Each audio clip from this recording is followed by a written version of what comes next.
Hello everyone, তো আমরা সকাল সকাল পৌঁছে গেছিলাম হাওড়া ফ্লাওয়ার মার্কেটে। তো একটা শ্যুটের পেছনে যে কতটা কষ্ট করতে হয় আর কতটা স্ট্রাগল করতে হয় সেটা নিজের চোখে না দেখলে হয়তো কেউ বুঝতেও পারবে না। আমরা একটা শ্যুটের পেছনে অনেক দিন ধরে ভাবি যে কীরকম কী লুক হবে না হবে, তারপর সেটা ডিসাইড করার পরে সবটা অ্যারেঞ্জ করি। যারা ফ্লাওয়ার মার্কেটে যাও ফুল কিনতে তারা জানবে যে কীরকম টাইপের ভিড় থাকে সেখানে। হ্যালো সবাইকে, আজকে আমি আইপুসি রংভঙে নন্দিনীদির আমাকে আবার সাজাইবো আজকে। তো আমার তো এই ল্যাঙ্গুয়েজে কথা বলার ইচ্ছা নাই, কিন্তু তাও আমার ফোর্স করে এই ল্যাঙ্গুয়েজ কথা বলাইতেছে। তো দেখা যাক আমার ফুল লুক আজকে কেমন হবে, ঠিক আছে? তো সেদিন ছিল আমার রংবং স্টুডিওতে শ্যুট, আর দুটো লুক করার প্ল্যান ছিল সেদিন আমাদের। তো সেই মতো আমরা মেকআপ স্টার্ট করে দিই। আর ড্রেসে ছিল ত্রিশান্দা, যার ড্রেসের কালেকশন সত্যি খুবই সুন্দর। মেকআপের ফুল ভিডিওগুলো আমি এখানে দিইনি, কারণ দিলে পরে অনেকটা লং হয়ে যেত ভিডিওটা। তো এই হচ্ছে কি আমাদের ফার্স্ট লুক। তারপরে শ্যুট স্টার্ট হয়ে যায়। আজ কিছু কিছু কথা আমি তোমাদের সাথে শেয়ার করব। তো আমার মেকআপের কেরিয়ার প্রায় 8 বছর হয়ে গেল।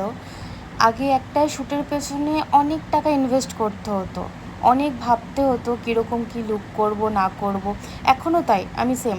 অনেক দিন একটা শ্যুট করলে আমি প্রায় 1 মাস ধরে ভাবি যে কীরকম কী লুক হবে না হবে। বাট এখন অনেকটাই হচ্ছে কি সবার হেল্প হয়ে গেছে, প্যাকেজ শ্যুট হয়ে শ্যুট হয়ে। কিন্তু আমাদের সেই টাইমে না কোনো প্যাকেজ শ্যুট ছিল না, যেটুকু অ্যারেঞ্জ করা সব নিজেদেরকেই করতে হতো। একটা ভালো শ্যুটের পেছনে একজনের কখনো হাত থাকতে পারে না, সেখানে ডিজাইনার থাকে, ভিডিওগ্রাফার, ফটোগ্রাফার, স্টুডিও, মডেল, তারপরে বেরোয় একটা ভালো আউটপুট।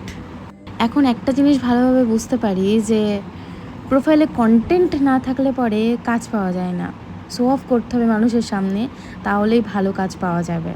তোমার ফেস ভ্যালু থাকতে হবে, তোমার কাজ ভালো না হলেও চলবে, বাট ফেস ভ্যালু থাকলে পরে তুমি প্রচুর কাজ পাবে।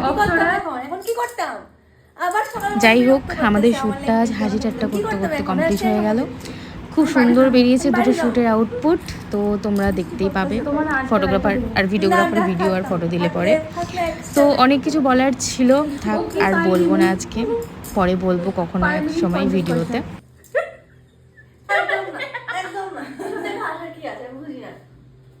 একটু দেখি একটু দেখাও, মুখখানি দেখাও আমাদের সুন্দরী মডেল।